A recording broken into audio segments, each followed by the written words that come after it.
after Week 12's in the books. And let's start with Big 12 After Dark. All right, we've got BYU blasting TCU at home in a bounce-back game by a final of 44-13. Holy smokes. Now, I had BYU minus the points. I didn't think it would be this bad. I mean, TCU has thrown in the towel on this season.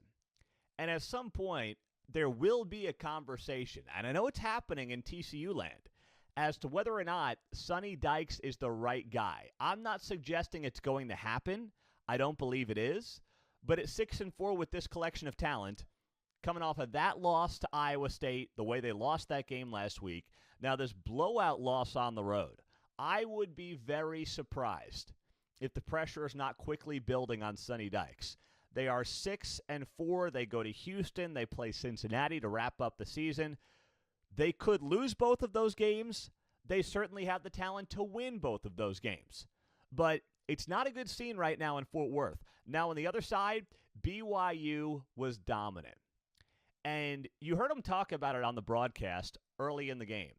After that loss last week to Texas Tech, the way that the offensive game plan was set up for Bear Bachmeier to methodically get his confidence back as a true freshman, move the ball down the field, get the offense humming, and put some early points on the board. You saw it work out tremendously throughout the night. Bachmeier was unbelievable, had arguably his best game of the season, at least passing the ball, which means best game of his career as a freshman. 296 passing yards, 9 yards a pass, 93 QBR. He was fantastic. Rushed for a score because he does at least one of those every week, it seems like. 59 rushing yards. He was tremendous for BYU in this dominant win. And this also, amazingly, snapped a 5-game skid against the Horned Frogs for BYU. Not that history mattered a lot in this game, but it's notable for BYU fans, since these teams have obviously had a history together. And the defense for BYU held Josh Hoover to 183 passing yards and had 2 picks. That's a season low on passing yards. There were some, I don't want to call them scuffles, but you heard the broadcast as well talk about, I guess, a sideline issue between Hoover and Eric McAllister, a star wide receiver. He finished with 107 yards on 4 catches, and TCU had only 15 first downs, went 1 of 10 on 3rd down. BYU attacked it on the ground and through the air, equal efficiency. They were dominating at the half, 27-10, and then they just rolled their way to a 44-13 win in incredibly impressive fashion. So they come off of that Texas Tech loss, and now they find themselves in a spot where they're 6-1 in the Big 12.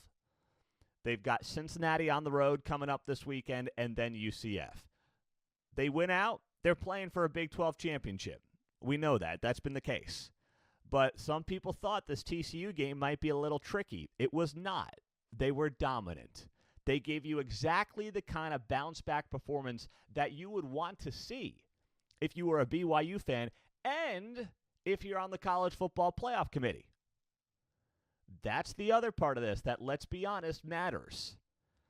Because BYU has played really well, but they haven't had many of these blowouts. It's not really how they're built, right? But when you're blowing out teams by 30 points, let's be honest, that makes a difference. I mean, the committee can tell you, and they did years ago, that margin of victory wasn't something they were as focused on because they didn't want teams like running up the score. They care about it, okay? They do. Don't let them tell you otherwise. Margin of victory matters whether they admit it or not. They're human beings like the rest of us. And a 44-13 win over TCU is a lot more impressive and goes a lot further with certain people than had BYU eked out a 23-22 victory with a last-minute field goal. So this puts BYU in exactly the spot it wants to be in. Now they go on the road against Cincinnati. They probably wish Cincinnati had beaten Arizona. Would have been better for them. But you know what? It's okay because now Cincinnati's going to fall out of the top 25 so they're not going to have as much juice going to Cincinnati and trying to get that win. But a great victory for BYU. TCU's got issues, and, they are two teams trending in very different directions right now.